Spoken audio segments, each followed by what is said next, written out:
On a cold, rainy morning in Seoul, a busy office worker named Ji-eun spots an elderly man, Mr. Kim, struggling to collect scattered waste paper. The scene highlights urban isolation, with muted gray tones and rain-soaked streets. Statistics show over 40% of elderly waste collectors in Korea live below the poverty line, often working in hazardous conditions.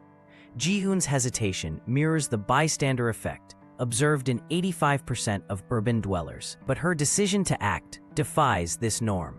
Close-up shots show Ji-eun kneeling to gather rain-smeared receipts and magazines, her designer gloves ruined. Research indicates direct physical assistance like this occurs in only 12% of help scenarios.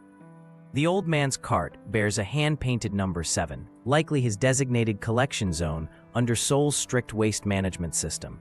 His patched jacket suggests monthly earnings under 300,000 won, $220, typical for elderly waste pickers. Under a bus shelter, Mr. Kim reveals he's 78 and collects waste to afford his wife's arthritis medication. South Korea's elderly poverty rate, 43.4%, forces many seniors into such work. His wife's photo shows early-stage dementia, a condition affecting 10% of Koreans over 75. The plastic bench they sit on bears engraved graffiti tallying days, hinting at homeless occupancy patterns documented in urban studies. Ji-eun insists Mr. Kim keeps her umbrella and gives 50,000 won, $36, equivalent to 16% of his likely monthly income. Behavioral studies show such unsolicited cash gifts occur in just 3% of stranger interactions. The umbrella's duck head handle becomes a recurring symbol. His trembling hands display early-stage Parkinson's symptoms, affecting 1.7% of Korean seniors.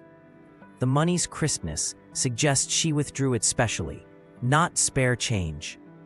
7 days later, the same alley appears transformed by sunlight, a visual metaphor studied in hope psychology. The absence of Mr. Kim's cart is conspicuous. Seoul Metropolitan Government data shows 23% of elderly waste collectors disappear weekly due to health crises or eviction. A fresh no loitering sign hints at recent municipal sweeps targeting informal workers like him. At her office, Ji-eun receives an unstamped letter with handwriting matching Mr. Kim's shaky penmanship from Scene 3. Forensic document analysis suggests the yellow envelope was repurposed from a welfare office mailing. The message's brevity follows patterns of elderly communication in crisis situations. A coffee ring on the paper aligns with timestamps from her security badge, proving delivery occurred during her 14-minute lunch break. Following clues, Ji-eun discovers a box of rare 1970s Korean literature first editions, exactly where Mr. Kim usually parked. Book appraisal databases value such finds at 12 to 18 million won, $9,000 to $13,000. The top book's title, Kindness of Strangers, mirrors their interaction. Water damage patterns suggest these were salvaged from recycling. His last gift, using professional knowledge she never knew he had. An antique dealer's loop reveals a handwritten dedication by Nobel nominee Kim So-wol, increasing the book's value by 300%.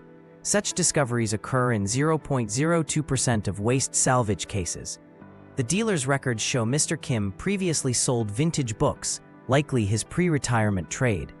Ji-eun's trembling hands now mirror his from Scene 4, completing a visual cycle of exchanged humanity. Shelter records show Mr. Kim and his wife were admitted during the week, but left abruptly. Korean social services report 61% of elderly homeless refuse long-term shelter due to privacy concerns.